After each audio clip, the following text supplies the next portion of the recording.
Donc on va parler aujourd'hui en effet dans ce petit webinaire, on va voir comment la jurisprudence appréhende la question de l'originalité d'un logiciel.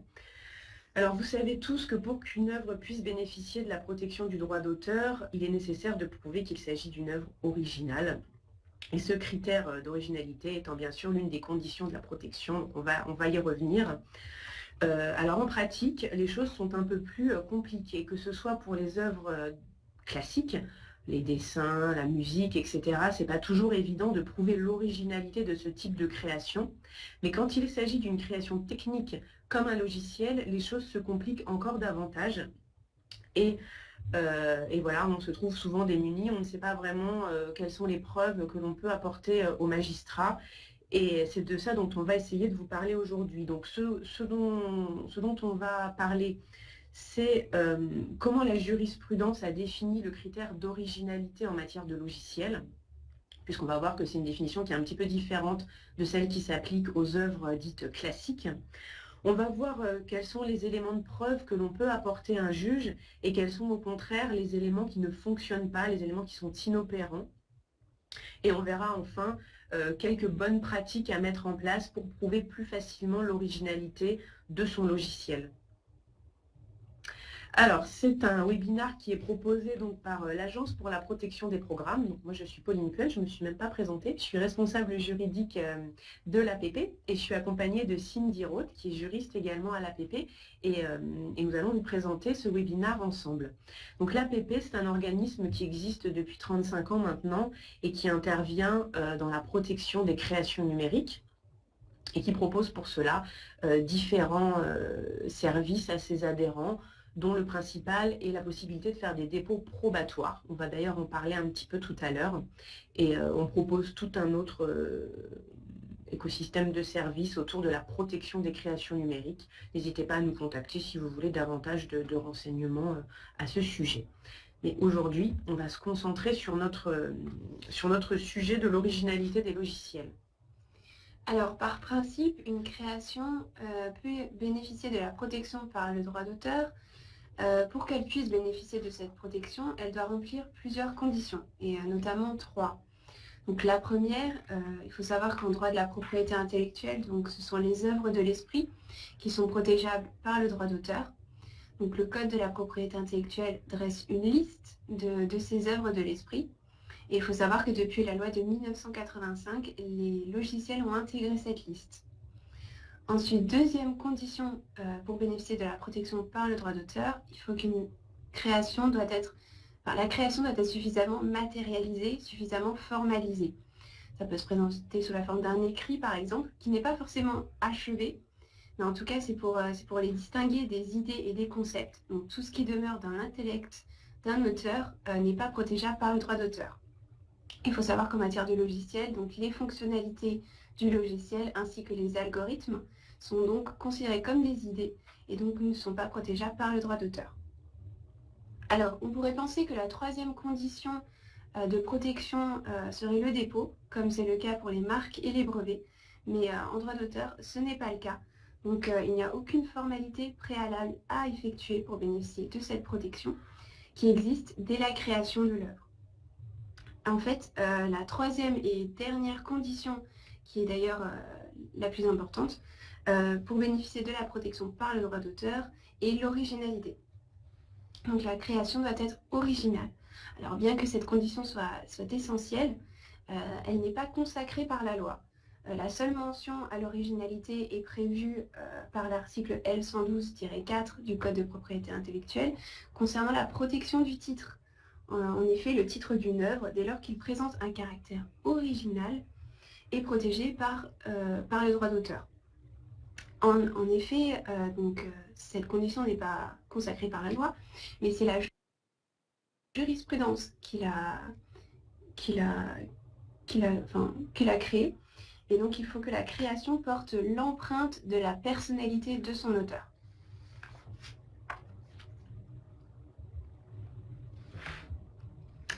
Alors, en pratique, on peut facilement déceler l'empreinte de la personnalité d'un peintre, par exemple dans ses tableaux.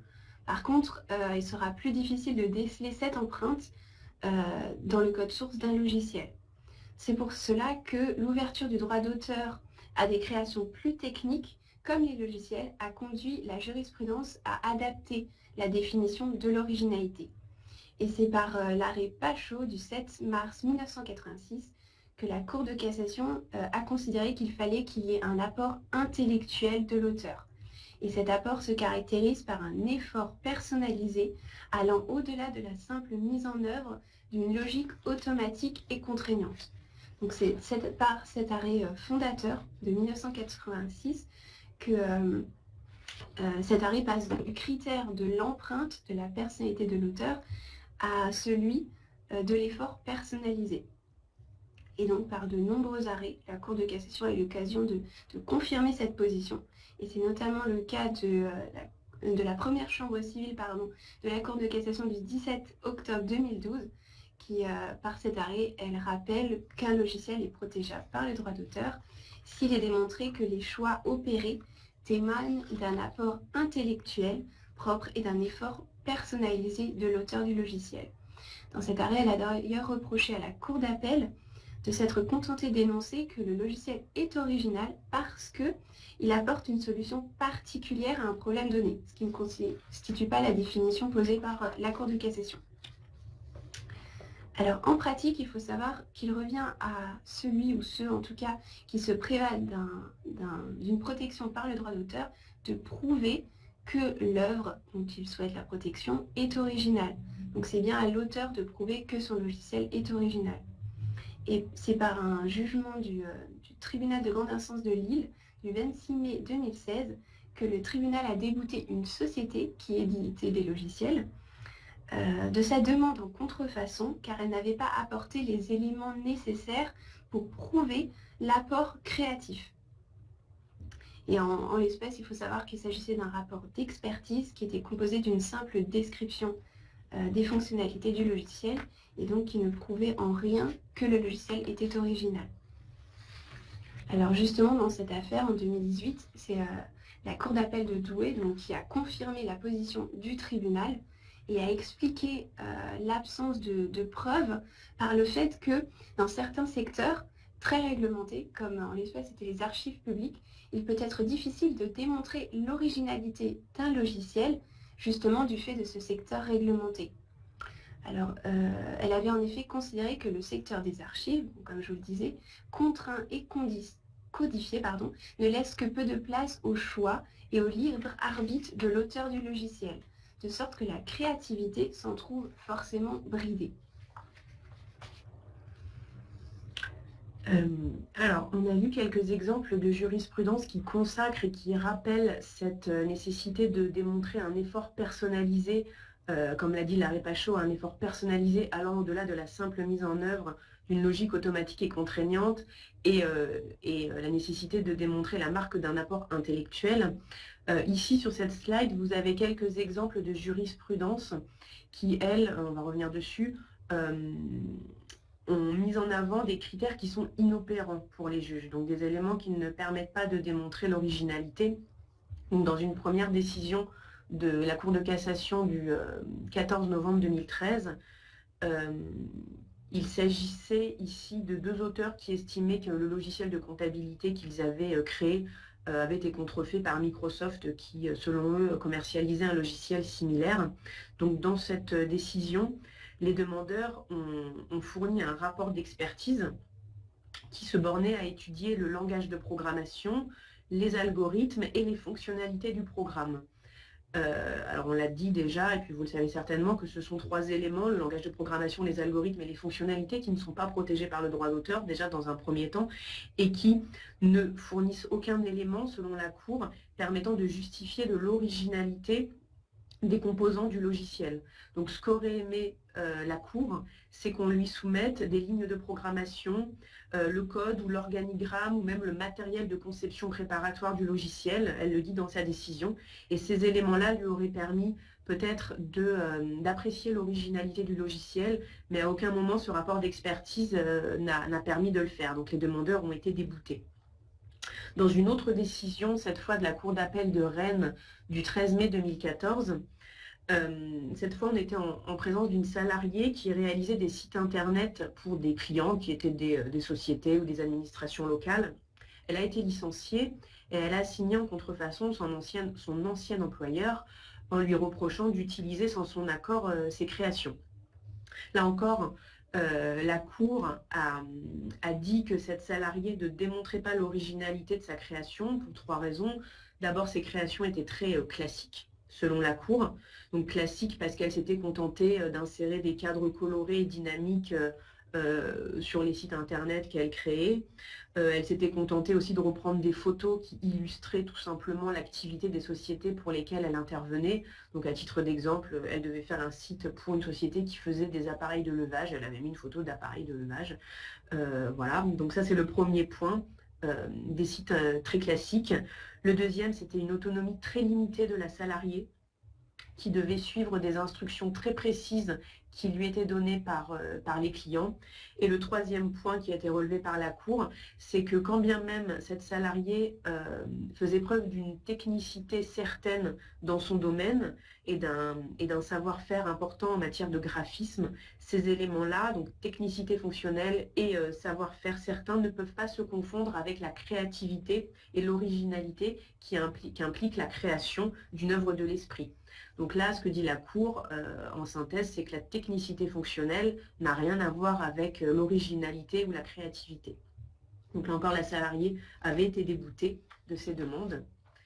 Et dans une troisième décision qu'on peut citer de la Cour d'appel de Paris de mars 2015, cette fois, il s'agissait d'une société qui avait chargé un éditeur de logiciels de concevoir un logiciel pour elle. Ils avaient pour cela passé un contrat de développement.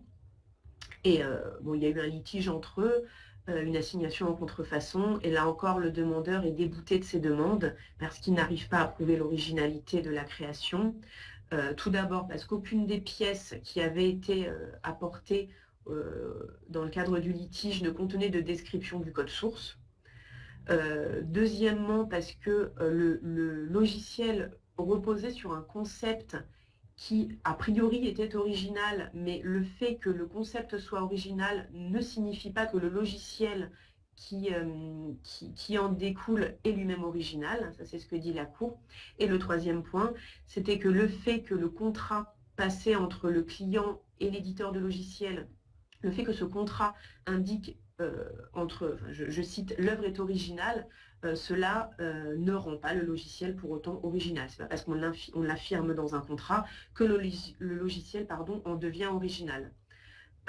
Voilà, donc là encore, les demandeurs avaient été déboutés puisqu'ils n'ont pas réussi à prouver le caractère original de la création qu'ils avaient commanditée. Alors, là, on n'a cité que quelques jurisprudences qui sont les plus connues en matière de contrefaçon de logiciels et surtout qui ont trait à cette question d'originalité, puisqu'il y a finalement assez peu de décisions qui se penchent sur cette question. La preuve de l'originalité, vous le savez sûrement, si vous pratiquez un petit peu cette matière, c'est quelque chose qui est très difficile à apporter, qu'on soit en matière de création numérique de logiciels ou même plus largement de création d'œuvres classiques. Déjà, on a une difficulté qui est que la charge de la preuve est relativement incertaine. Jusqu'à récemment, jusqu'à quelques années, il existait une présomption d'originalité. Souvent, les juges ne recherchaient pas vraiment où était l'originalité du logiciel, en tout cas n'exigeaient pas cette preuve des demandeurs. Alors, dernièrement, ça a beaucoup évolué et la jurisprudence s'est durcie. Aujourd'hui, les juges sont devenus beaucoup plus exigeants et c'est vraiment au demandeur maintenant de caractériser l'originalité de son œuvre quand il souhaite agir en justice. Mais là encore, il y a des questions qui se posent. Est-ce que l'originalité doit être prouvée dès le début de la procédure? Est-ce qu'on doit apporter cette preuve uniquement si l'originalité est contestée par le défendeur? Voilà, là aussi, les jurisprudences divergent. On n'a pas une position qui est toujours très claire. Et puis il y a une insécurité juridique qui est tout simplement liée au fait que tant qu'un juge ne s'est pas prononcé, on ne sait pas, nous titulaires de droit, si la création bénéficie bien de la protection du droit d'auteur. Donc c'est relativement insécurisant pour les titulaires de droit. Et vous avez peut-être entendu parler à ce sujet d'une mission qui est en cours auprès du CSPLA, du Conseil supérieur de la propriété littéraire et artistique, qui réfléchit justement à cette question et qui est en train de se pencher en ce moment sur la question de la preuve de l'originalité, alors pour les œuvres en général, pas uniquement pour les logiciels, et qui a proposé notamment de modifier certains articles du Code de la propriété intellectuelle pour que cette notion d'originalité soit enfin intégrée dans la loi. Donc tout ça est en discussion. Il est question peut-être de modifier l'article L111.1 ou le L112.1. Enfin, ça, c'est en train d'être discuté. Mais voilà, c'est à suivre parce que ça permettrait peut-être de clarifier un certain nombre de points sur ce qu'on entend par originalité et sur la preuve, qui doit l'apporter, à quel moment, comment le faire. Voilà, donc c'était une petite parenthèse. On répondra à vos questions juste à la fin de la présentation. Comme ça, on prendra un petit temps à la fin pour le faire. Alors, si vous êtes confronté à la problématique d'avoir à prouver l'originalité de votre logiciel, en synthèse, les éléments que vous allez devoir fournir, déjà, c'est une description du code source. Ça paraît évident, mais comme vous l'avez vu dans les décisions qu'on a citées, souvent, le code source ou le détail des éléments de codage ne sont même pas fournis au juge, alors que c'est quand même cet élément-là, le code source, qui est la base de ce qui donne, enfin, ce sur quoi porte le droit d'auteur. Donc ça, c'est quand même un prérequis. Il est aussi quasiment indispensable de faire appel à un expert informatique. Soit le demandeur peut faire appel à lui directement, ou alors ça peut être le juge qui le nomme, puisque pour un juge, c'est évidemment très difficile de comprendre d'avoir les compétences techniques qui permettent d'apprécier le travail créatif d'un logiciel. Donc c'est là que l'expert peut venir un peu traduire au juge le travail qui a été fait par l'auteur. Il va falloir également expliquer les choix personnels et l'apport créatif de l'auteur. Donc ça, c'est aussi quelque chose qui n'est pas toujours évident, bien sûr. L'auteur va devoir expliquer en quoi il a fait des choix. Souvent, à partir du moment où vous pouvez prouver que vous avez fait des choix, ça veut dire qu'il y a un apport intellectuel. Ça veut dire que vous avez dû choisir une direction plutôt qu'une autre. Et donc, c'est souvent la preuve d'un choix, la démonstration d'un choix qui va caractériser l'originalité d'une création.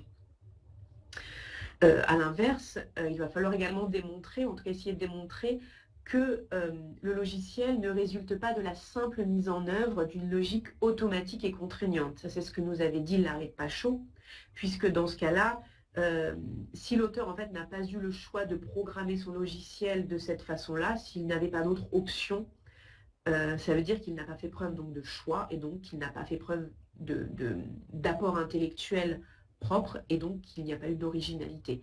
Donc il faut essayer de montrer en quoi la façon de coder a été faite, pourquoi elle a été faite comme ça et pas autrement, et pourquoi on n'a pas été contraint de le faire comme ça, mais on a choisi de le faire. Autre petit conseil, ça serait de conserver la preuve du travail de création de l'auteur pour pouvoir justement l'apporter au juge si un litige se présente. Donc il faut essayer de s'efforcer de conserver des preuves du travail créatif de l'auteur qui vont permettre là encore de démontrer les choix qu'il a opérés au cours de son développement. Et enfin, le dernier conseil que l'on peut vous donner, c'est d'effectuer un dépôt probatoire pour conserver justement ces preuves, les dater notamment, et pouvoir les utiliser plus facilement en justice. Donc, on va justement vous préciser un petit peu ce qu'est le dépôt probatoire et en quoi il peut être intéressant dans ce type de litige. Alors, en effet, comme je le disais, donc le dépôt n'est pas obligatoire pour bénéficier de la protection par le droit d'auteur. Là, on est plutôt dans vraiment de la preuve, rapporter la preuve de vos droits, faciliter la preuve de vos droits au cas de précontentieux, rapporter la preuve de l'originalité. Ça permet également de figer un contenu et de matérialiser votre création et toutes ces évolutions, d'ailleurs, grâce à des mises à jour. Et donner une date certaine également à votre création et donc bénéficier d'une présomption de titularité. Tous ces éléments donc, sont les avantages du dépôt probatoire qui peut être effectué soit auprès d'un huissier, soit auprès de l'APP d'ailleurs. Et donc effectivement, comme je le disais, qui rapportera plus facilement la preuve de vos droits en cas de litige. Alors voilà, on a terminé cette courte présentation sur la jurisprudence en matière d'originalité de logiciel. On va essayer de revenir sur certaines de vos questions. On va essayer de les prendre dans l'ordre, dans la mesure du possible. Alors, Audrey nous demande si des fiches persona constituent des preuves probantes. Alors, je ne sais pas ce que c'est que les fiches persona. Est-ce que Cindy, tu sais de quoi il s'agit? Est-ce qu'Audrey, vous pouvez préciser votre question, s'il vous plaît? Voilà, ça nous permettra d'y répondre. Et je vais prendre la question de Marie-Laure parce qu'elle concerne un arrêt que j'ai cité, je crois. Marie-Laure nous dit qu'un logiciel créé par un employé n'est-il pas la propriété de l'employeur? La question est posée par rapport à l'arrêt de la Cour d'appel de Rennes, où c'était une salariée qui a signé son employeur. Alors oui, vous avez raison. Un logiciel, s'il est créé par un salarié, dans le cadre de son contrat de travail, etc., c'est l'employeur qui est titulaire de droit. Mais dans la décision de la Cour d'appel de Rennes, en fait, c'était un site internet. C'était des sites internet qu'elle crée. On est un petit peu à la marge de notre sujet aujourd'hui, mais on a quand même souhaité parler de cette jurisprudence parce qu'elle pouvait s'appliquer au logiciel, mais c'était des sites internet. Donc les sites internet ne rentrent pas dans l'exception que vous mentionnez. Et d'ailleurs, cette dévolution automatique des droits n'était pas du tout invoquée par les parties dans la procédure. Ça n'avait pas du tout fait l'objet du litige. Alors, une question de Pauline, cela semble difficile d'apporter la preuve de l'originalité d'un logiciel. Alors, oui. Quels éléments faudrait-il apporter selon vous pour montrer l'empreinte de la personnalité de l'auteur? Donc là, on revient peut-être sur les éléments de preuve à apporter et notamment effectivement le dépôt probatoire permettra du coup de déposer un certain nombre d'éléments, notamment le cahier des charges, le matériel préparatoire. Et voilà, après c'est les éléments qui permettent d'expliquer les choix créatifs comme tu le disais et en même temps de démontrer l'absence d'une logique contraignante. Et effectivement tous les éléments de tout le travail préparatoire, toute la preuve du travail de création. Ensuite, François-Xavier qui nous demande si un rapport sera publié. Là, j'imagine que vous parlez du travail qu'est en train de faire le CSPLA. Alors oui, à ma connaissance, en tout cas, là, il y a un rapport provisoire qui a été récemment déposé. En fait, de ce que j'en sais, les rapporteurs avaient proposé de modifier l'article L111-1, donc c'est le tout premier du code, en rajoutant un critère lié à l'originalité, mais là encore de ce que j'en sais, ça a été soumis, cette proposition a été soumise aux magistrats spécialisés en propriété intellectuelle et au ministère de la Justice qui a été assez réservé sur cette proposition. Donc là, il est question peut-être de modifier un autre article du code, peut-être le L112-1, en ajoutant aussi une mention sur l'originalité qui reste à définir, donc à suivre, mais dans les semaines ou en tout cas les mois qui viennent, le rapport définitif sera publié. Après, est-ce qu'il sera suivi des faits? Ça, on ne le sait pas encore.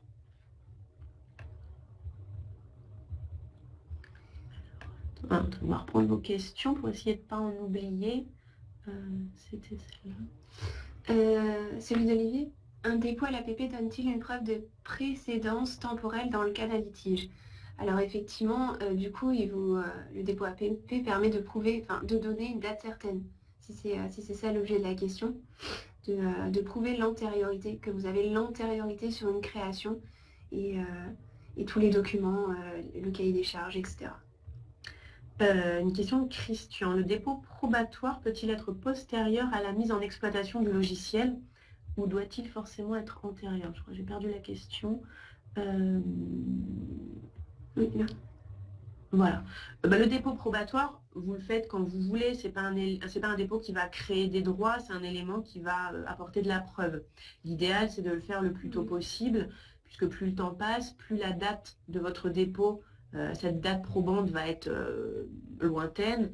Et l'un des grands intérêts du dépôt probatoire, c'est de prouver une antériorité. Donc, pour que ça ait un effet maximum, le mieux, c'est de le faire au plus tôt. Si possible pendant même l'élaboration du logiciel, en tout cas dès qu'il est terminé, idéalement avant sa mise en en commercialisation, mais si c'est fait après, bah, c'est fait après. Mais voilà, la force probante du dépôt sera peut-être un petit peu moins forte. Alors, Alors, ah oui, mais après, il y a eu il y a eu des échanges. échanges, oui, sur la dévolution automatique des Oui. droits. Alors du coup, Oui. on va peut-être pas y revenir. Alors effectivement, les droits sont dévolus à l'employeur lorsqu'un salarié crée un logiciel dans l'exercice de ses fonctions. Et du coup, j'ai vu passer une question. Si un salarié crée un logiciel à son domicile, appartient-il à l'employeur? Là, ça dépend. Est-ce qu'il l'a fait dans le cadre de sa mission, dans le cadre de son contrat de travail? Est-ce que c'était du coup un projet personnel? Donc si c'est un projet personnel, dans ce cas-là, il n'y a pas de dévolution à l'employeur. Par contre, effectivement, si le développement d'un logiciel fait partie intégrante de son contrat de travail, dans ce cas-là, il y aura dévolution, effectivement. Et j'ajoute également, il y a de la jurisprudence sur ce point, notamment sur le fait d'utiliser le matériel de l'entreprise ou pas, etc. Voilà.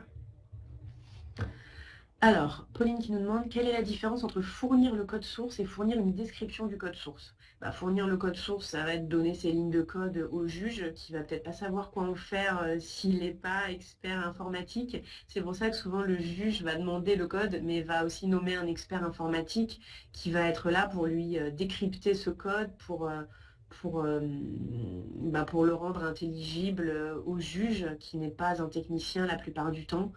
Donc souvent, c'est les deux en fait qui sont demandés par le juge. C'est à la fois le code et la description du code. Après, si on fournit que le code, ça risque d'être un petit peu difficile à utiliser pour le juge. Peut-être que si on doit en fournir qu'un des deux, ça serait la description du code. Après, à voir comment est faite cette description, là encore, un expert informatique qui a l'habitude de ce type de procédure pourra vous renseigner sur ce point. Alors, un dépôt probatoire reste un dépôt classique à l'APP. Alors effectivement, un dépôt effectué auprès de l'APP est un dépôt probatoire. Par contre, ce sera également le cas d'un dépôt effectué auprès d'un huissier, d'un dépôt effectué auprès de l'INPI par l'enveloppe solo. C'est également même le cas d'un recommandé qui vous serait adressé.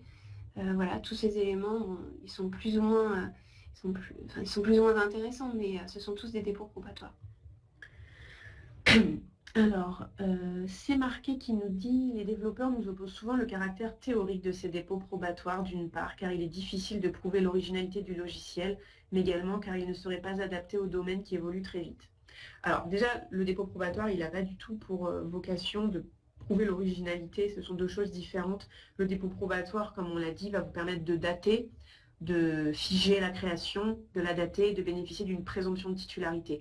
Si vous utilisez un dépôt probatoire en justice, vous aurez de toute façon à prouver l'originalité du logiciel. Ce sont deux choses différentes en fait. Le dépôt probatoire ne vous dispense pas de prouver l'originalité. Voilà.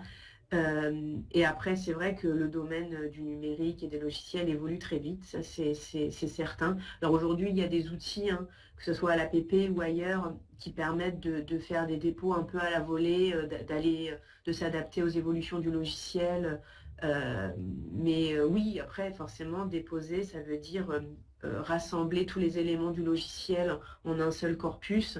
Donc ça nécessite quand même un certain travail de formalisation et de recherche de tous les éléments qui composent le logiciel. Mais c'est aussi important de faire ce travail, puisque c'est ça qui va vous permettre de rassembler les éléments qui sont parfois dispatchés sur les ordinateurs de différents salariés, et du coup de matérialiser en un seul élément qui est le dépôt, la propriété intellectuelle de l'entreprise, ou en tout cas le logiciel dans son intégralité.